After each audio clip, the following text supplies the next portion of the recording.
All right, we are back.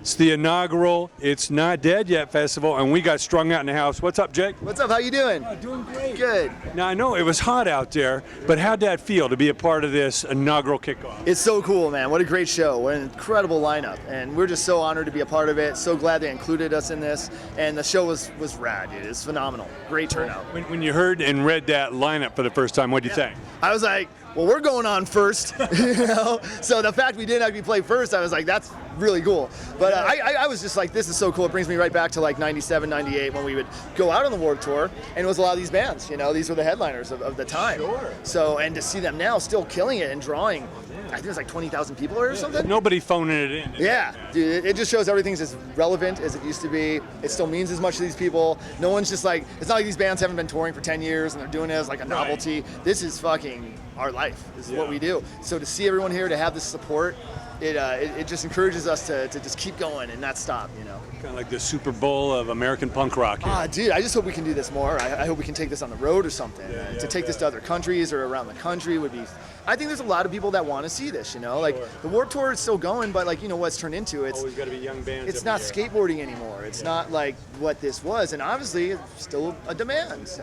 Sure. So we'll see what happens. Tell us about growing up. You know, what age did you start playing music, and who were your heroes? Well, I started playing guitar around 12, 13, and I was a big like metal guy. You know, I was super into like Metallica, Slayer, Megadeth, all the like thrashy stuff, which was pretty punk rock actually too.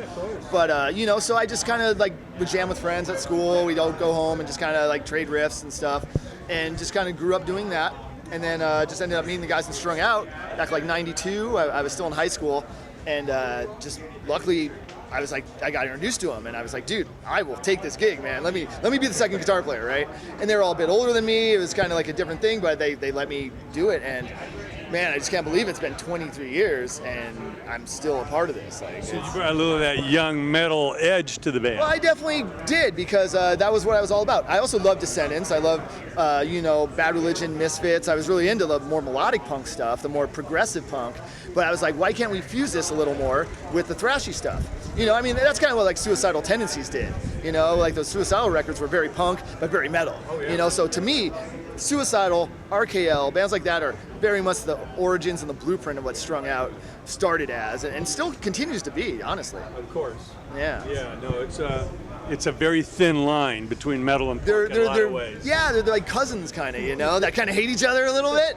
Like, there's a lot of shit talking, and with good reason, because there's shitty metal and there's shitty punk, you know. Yeah. And there's shitty people in both, but then there's great in both too, you know. And if you just harness the compatible parts, the parts that make it work, that's how you create sort of an original sound, I guess. Well, no question. I mean, punk gave metal a kick in the ass. Yeah. Bands like Motorhead came up, and people were like, what are these guys? Is it metal? I remember when AC/DC came out, people were like, is this punk or is this metal? What I think it's always been going on. There's always been that kind of question of like, where does it fall? Because in the 70s, yeah, you had your punk rock and you had sort of the classic rock of the time. The heaviest stuff around was maybe like a Sabbath or fucking Kiss or something. But then, yeah, then you had Motorhead, that was kind of an early fusion of the two. And then you had Metallica, that was kind of an early fusion. I remember Metallica reading old things about them where audiences didn't know what to think of them. It was like the metal people thought they were too punk, the punk people thought they were too metal. And I can't say we haven't fallen into that. Like a lot of punk dudes, like, well, they don't like Strung Out because they don't think we're punk enough, you know, or a lot of metal guys don't think we're metal enough. But you know what? We've carved a niche for ourselves that we love, and the people that understand us really get it. And I don't want to try and make everyone happy. Yeah. If you do that, you're kind of start flip-flopping, you're just going to be a bad trend. Yeah, bad rendition of somebody's thought of a great band. It won't be sincere. It's not going to be legit and sincere. And in this music, sincerity, I believe, is everything. You know. Absolutely. Integrity, you can see it a mile away. You got to. And the stuff we're writing about, it's all stuff we've gone through. It's things that we can relate to. And our music, it just comes from the heart. And whether you like it or not, we do it because we love it. And we would do it if there were only 5 people paying, 10 people at these shows, whatever. We would still do it as a hobby. But the fact we can actually support ourselves and do it professionally is my dream. So I just want to take it and just not unappreciate any of it. You know, I don't want to take any of it for granted. You know, I want to truly give it back. Music gave me everything growing up, so I just want to give it back to these kids and show them they can do it too. Sure. You know, if my dumbass can get here and play this thing. There's really no rules. You know, if you can do something that people want, if there's a demand for it, There you are know. no rules, and that's the thing about punk rock that I also I thought punk rock was supposed to be no rules, you know? Like, do what you fucking want. Put a safety pin through your fucking cheek. Do what the fuck you want. And then once I started playing in a punk rock band, I noticed I heard there was a lot of rules. You know, I found out there were rules, but you know what? Fuck that shit. It's not about that. That's not true punk. Then you're just wearing a uniform. Then you're just like, you know, you're just as much a conformist as fucking anyone else. Yeah, that's a Madison Avenue version of punk. It is. It's like your suit, you know. You gotta go to punk rock bowling, you're gonna see a bunch of punk rock people in suits, you know, basically. Right. So it's a caricature. It's a caricature. It's a costume. It's a character. And if that's what you're really all about, cool. But you know, to me, it's more about that. I don't look at punk rock, but I live it. Attitude. We live it every day. Yeah. We create music that provides us our livelihood, and we're self-sufficient, and all that is the ethics of punk rock. So I mean, Lemmy could be 70 years old with long ass hair. Who's going to tell him he doesn't have a punk attitude? Yeah, right, yeah. And what it's so cool to see how it's all changed, you know, and that people are kind of accepting that it can be more open now, you know? Right. Because, like, our drummer, he's 10 years older than me, so he grew up in the early 80s, you know, really in the real punk scene at the time, you know? And he was like, dude, if there was a long-haired guy at the show, he was getting his ass kicked. Like, you didn't just show up to, like, a punk show with long hair, and vice versa. So now it doesn't matter. You go to shows, there's guys with mohawks, there's dudes with long ass hair, there's people, kids, emo dudes, like they fall in the middle somewhere. So it's just like, I don't know, man, just do your thing. Just do your fucking thing, and if you love it for the right reasons, you'll love it forever. You'll do it forever. You know? A lot of bands come and go, but we are not going anywhere. Well, what are some of the faraway places this music's brought you? Well, man, I've gotten to go all over, you know, South America. I've gone all through Europe. I was just talking to a guy about trying to get further east in Europe. I really want to go to Russia. I'll go to Russia. Want to go to Poland. Want to go to everywhere we can. You know, Belarus. You know, let's fucking go everywhere. So there's still plenty of places to go. But well, we hear about those passionate South American fans. Talk about nuts, dude. They're amazing. We've only been there one time. It's a crime that we haven't gone there more. But it's just hard to get a promoter to really make it happen. Okay. You know, we get offers and we're like, let's do it. And we'll get our visas. We'll spend money to make it happen. And then they don't even buy the plane tickets and they just run away with the ticket sales that they. So it happens all the time. And the last thing we want to do is support that and work with someone that's going to rob people. It's happened to us a few times. We've flown down. We were supposed to have like a 6-week South American tour. And this guy booked the whole thing, he said. So we flew to Venezuela, and we get there, and he's like, oh, yeah, the airline went bankrupt that I booked all the rest of the flights on, so we have to get new flights. We're like, okay, what does that mean? He's like, well, we'll get him tomorrow, so stay at my house. We ended up staying at his house for 10 days, not doing anything. We didn't play one show in 10 days, just every day was more bullshit. And then finally we played one show in Caracas, which was amazing. And then we were supposed to go to Colombia with him the next day, and he was just like so sketchy. We're like, we're not doing it, dude. We're fucking over this. So we just flew fucking home. So that was a nightmare. I'm so sorry to all fans in South America that happened. Stuck in a third world country. We just couldn't do it, man. But we literally didn't know if it was even going to happen. Like, he was just feeding us lies, and like, next thing you know, dude, we might get kidnapped or some shit, you know? So we were just kind of like, we're kind of lost. We're going home. But it sucks because people think there's police brutality here, man. There's craziness. Well, you just gotta be careful where you go. But South America, they're the most passionate fans. They're so wonderful. They're the last people in the world that should get ripped off. Right. So we're coming back. We just got to really make sure it's with the right people, that it's legit. I mean, we don't want to go and try saving up their money for this. I mean, exactly. It means everything to them, and it's not cheap to them. So, and we're not going to go there and try to make a bunch of money. We just want to go there and make it happen. We just want to go, make the shows pay for themselves. You know, come home with like a couple $100 for the week, and I'm good. But experiences. Just the experience. That's everything to me. It always has been. You know, everything I can. I don't know what money I've made over the years or what I bought with it or what I could have used it for, but the memories of all these tours, I will never lose. I've got them, and I think about them constantly, and I've lived 1,000 lives through this band. So the money means nothing. In this business. Dude, it means nothing. Yeah, it's so much more important than the financial wealth. You know, I'm rich from experience. I don't know if you know the history of these lands here, but the US Festival was I remember that. I was just talking about that. 80s. That's right. Yeah, the US Festival. The Clash broke up after they walked off stage. Did they? Here. Was that their last show? Nick Jones and Joe Strummer went their separate ways. That was their. I remember Van Halen got paid $1 million for that, and they say they didn't see a dime. Lee Roth got drunk. Yeah, I heard they spent the whole $1 million on production and party. Oh yeah, million back in 82. Back in '82, that was like $5 million today. Oh yeah.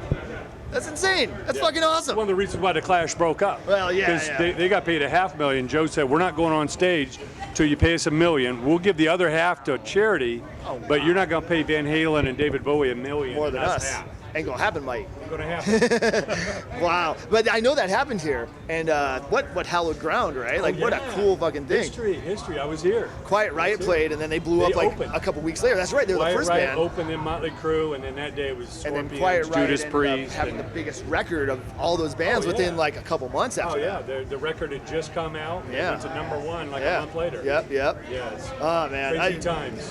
I'm so glad to be somehow connected to that. Yeah. You know, to somehow be playing music in those. Keep the tradition alive, you know. Dude, yeah. Here in LA, we've lost many venues. The House of Blues just went down. Universal Amphitheater went down. Right, that's right. Key Club went down. I know. You know. Like, what's gonna fill these places too? I mean, we got to fight these landlords. If they could make money selling ballerina dresses, they'll tear down our concert hall. I live in Hollywood, not far from the House of Blues, and it breaks my heart to see these beautiful old Spanish I places can't even drive by it again. I just can't even look over there. being built, they're being crushed, and need putting up another hotel. these fucking horrible, and it's houses too. Like, it'll be the Melrose District where these Yeah. cute little awesome bungalows lining the streets. They're knocking those down, putting up 3-story Miami Vice modern houses there, trying to sell them for $3.5 million. And there's no yard. Agreed. It's just fence-to-fence building. And it's like, fuck that shit, dude. Like, Right. I don't know. It's all foreign investors. I'm seeing tiny little parking lots up on Sunset being turned into these giant hotels now. You're right, on Sunset, right down from like the Riot House. The little, what do they call it, the Cabo Cafe? Yeah, right there. Parking lot. Now you're right. There's that whole fucking thing coming up. From my rooftop, I can see pretty much 360 of Hollywood and downtown and everything. And I'm seeing it now. Sunset, I could see the Chateau Marmont. I could see the Sunset W Tower. Hotel, all that. Now I'm starting to see the that shit parking get lot across covered. from the Palladium right there. Now I'm starting to see all that shit get covered, and it's fucking shitty, dude. It sucks. Fuck you, cocksuckers. Right. Bring it back to what it Greedy-ass was, landlords. because it's not going to be desirable anymore. It's just going to be a shit fuck wannabe Vegas. Overpriced bullshit. Yeah, it's fucking horrible. So let LA be what made it special. Yeah. Let the country be what made it special. Hey, the music, the entertainment, we export that to the world. Yeah. Don't drive all that out of LA. Well, you know, the whole industry is just shot there anyway. So now it's this whole new I thing. know there's more and more venues opening up downtown, but Yeah. if you don't live downtown, it's kind of a house. Downtown is happening. There's definitely a lot of cool stuff, but you know, we'll see. I mean, we're wondering where to play now because House of Blues was our spot for the last 10 years. So now we're looking at some smaller rooms. We're looking into some other places. Some You know, you got to go to Club Nokia. And all Yeah, that, well, but it's just that- not the same. Nah, we don't want to go that route. We actually kind of want to go opposite. We actually want to start doing more like almost DIY type clubs and get away from the whole like Clear Channel thing because their expenses are so fucking ridiculous. Right. You know, we'll draw 500 to 1,000 people and make okay money, but when you see what they gross and then what their expenses are, it's fucking I'm robbery. charging $50 to park at the And like, Forum. I don't care. I'm still making more money than I deserve, but it's like if you can go to a place, make the ticket cheaper for the fans. Everyone makes what they need to make the thing happen, and it's more like upfront. Like we don't want barriers. We don't want to be separated from our crowd. Right. We want to play. I like playing like on a stage about that high, you know. And then you play some of these places like today. It was amazing, but you're on like a 30-foot stage, so it's kind of hard to really connect sometime to the crowd. But I'm kind of thinking like the House of Blues was awesome. I'm glad we did what we did there, but now. Let's try something smaller. Let's try something like more just down to street level, you know. So we'll see what happens. That's it.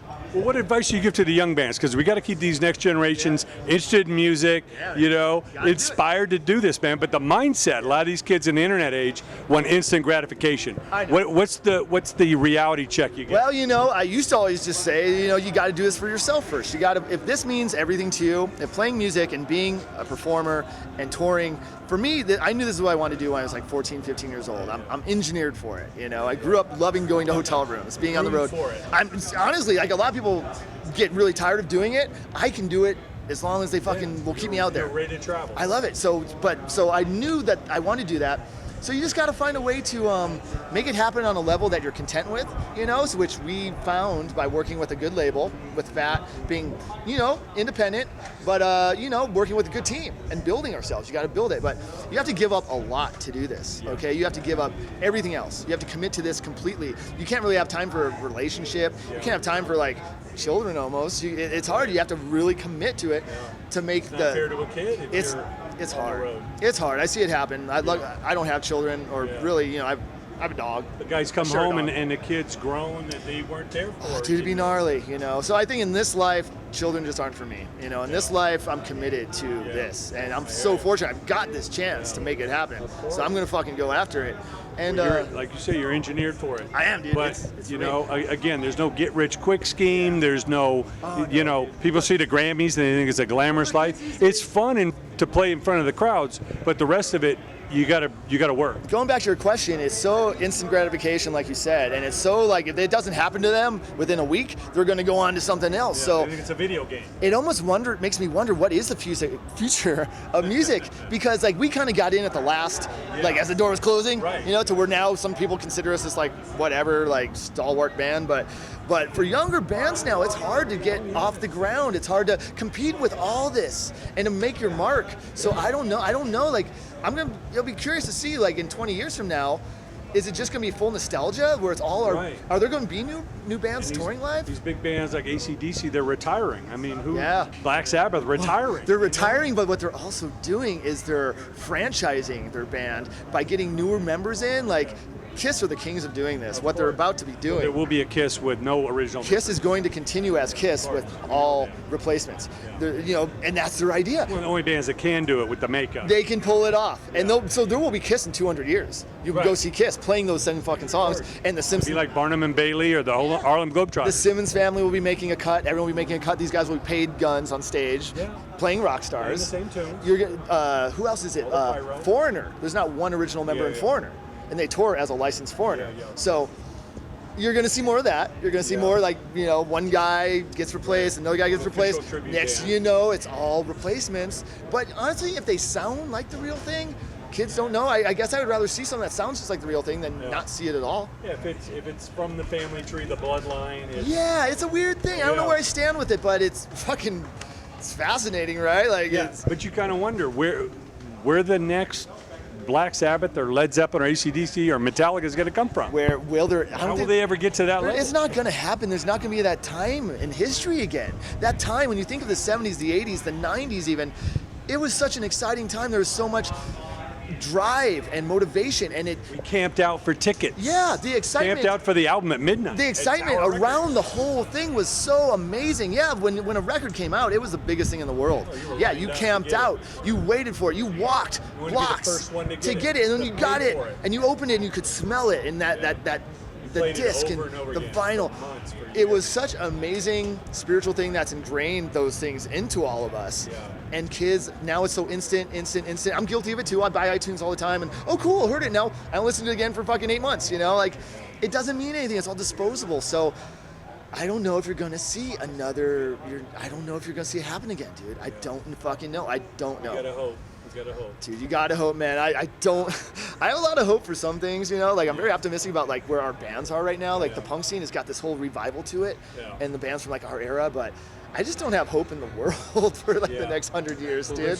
It's all going let's see down, where it rolls man. out. It's but you and I both know that music has a value. It's not free. Yeah. You know, there's a value to it. it. It's unique talent that you guys and everybody puts down. We bleed for this. We put in everything. These companies invest. Yeah, and then people just go, oh, it's cool, it's free, whatever, blah, blah, blah. And like, it doesn't even sink into most of these people. They'll pay more for a bottle of water than they will for your piece of art. But you know what? Maybe those disposable fans have always been out there. Maybe it's always been something where there was that, and you know, we still have our diehards, so we're still gonna do what we do. That's all we can do is just do what we do and appeal to ourselves, like make the music we're proud of, and then our fans, I think, will get it from there. And if they don't, sorry, but fucking, we have to live with this, dude.